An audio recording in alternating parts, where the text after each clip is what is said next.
So there are, I haven't given you all of the information. I didn't give you our receiver operator characteristic curves, which show that you increase the area under the curve when you add genetic information, such as I'm showing you, to the already existing clinical variables that we know predict for toxicity.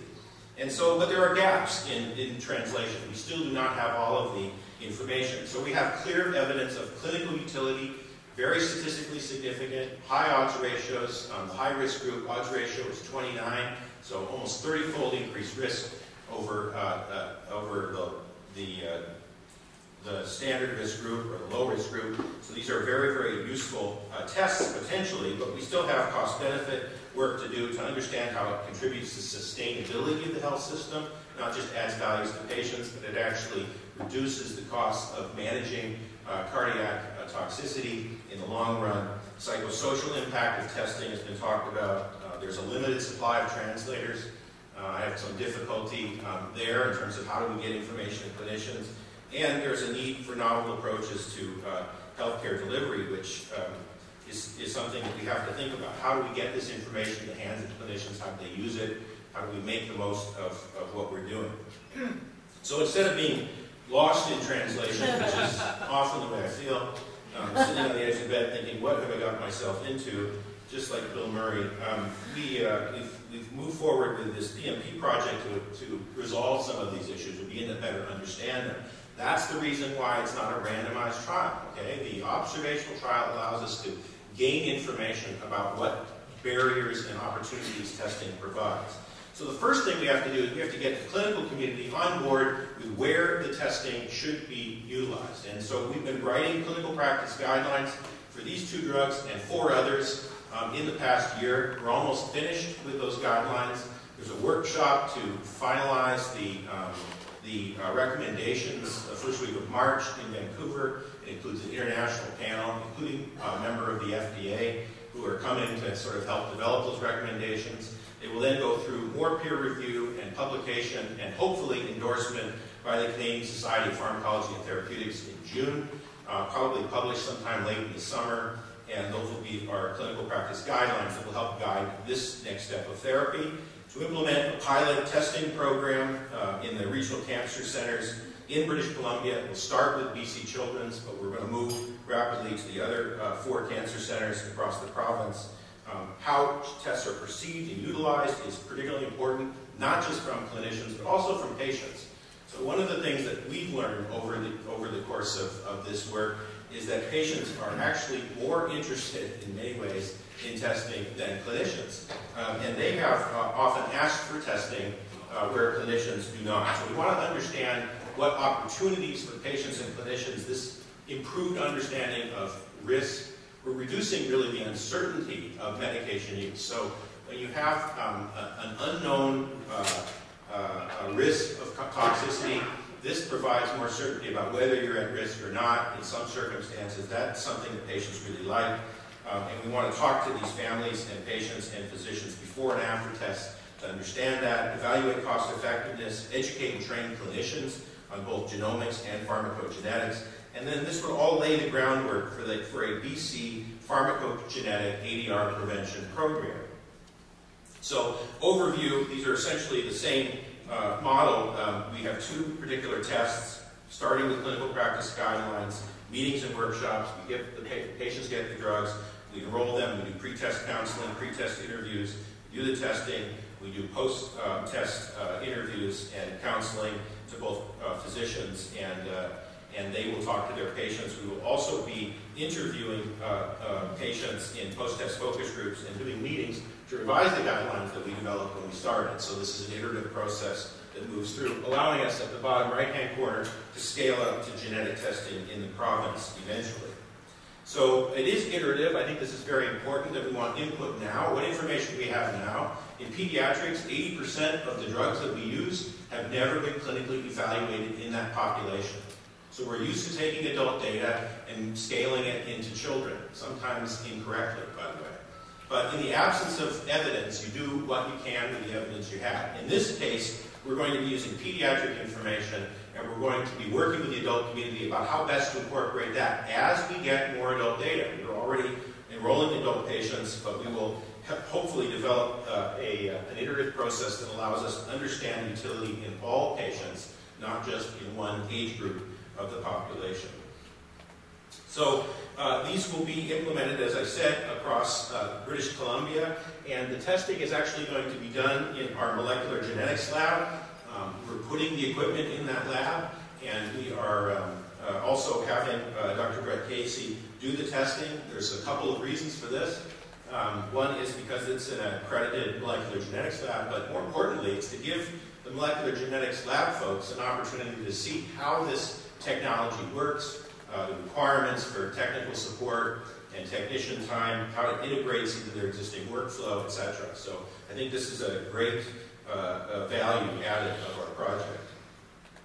That we're not actually going to be doing the testing in our own lab.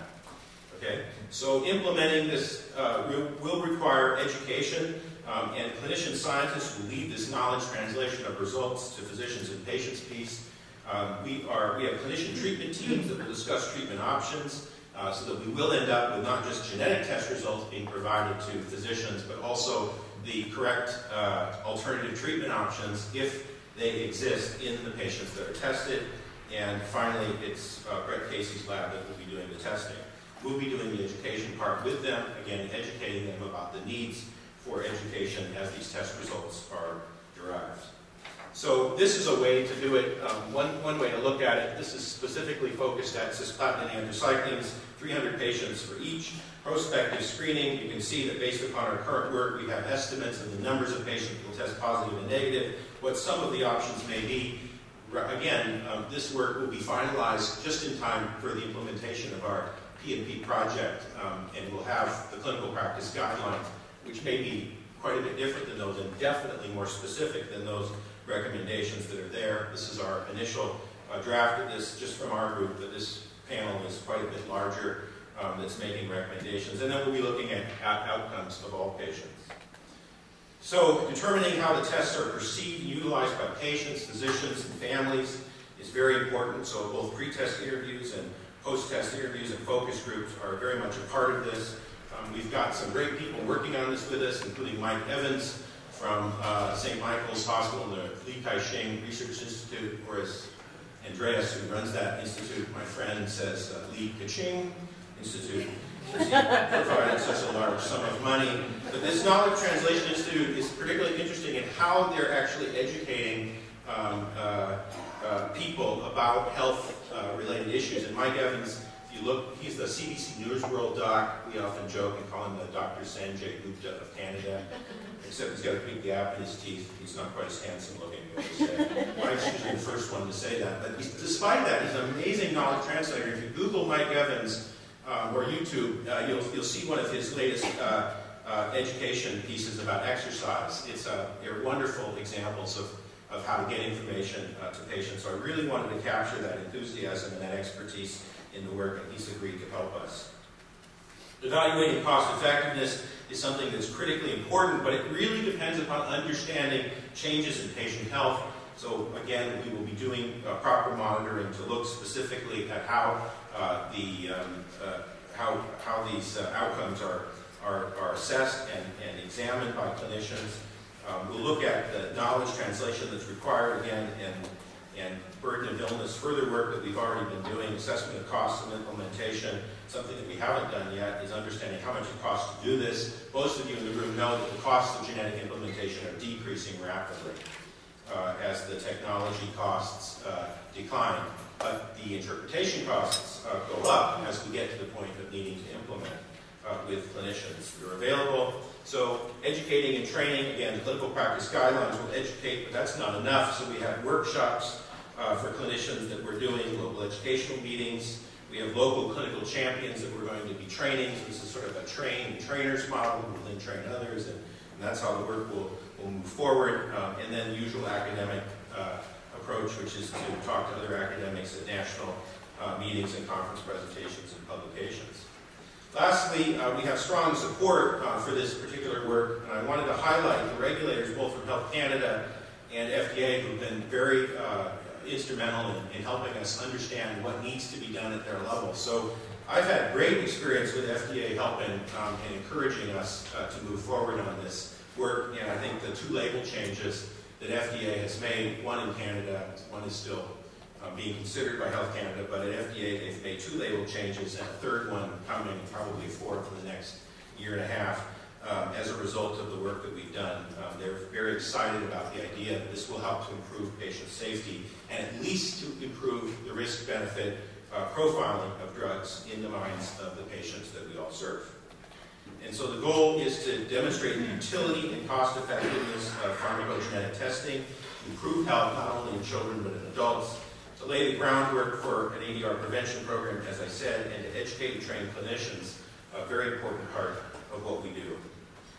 And so this is a little bit like Bruce McManus and Paul Keelan's slide in terms of really showing what we at CPNDS do, which is not just discover genetic markers and validate them, but also the translational work, which is a big part of my message today, and finally then commercialization.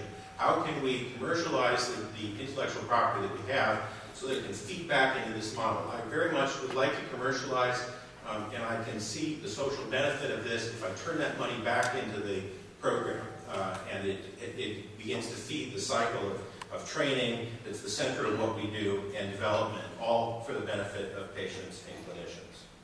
So lots of people involved. Michael and I are the leads. He's smarter and better looking, so it's good match. Lots of funders that have been involved, and thanks for your attention.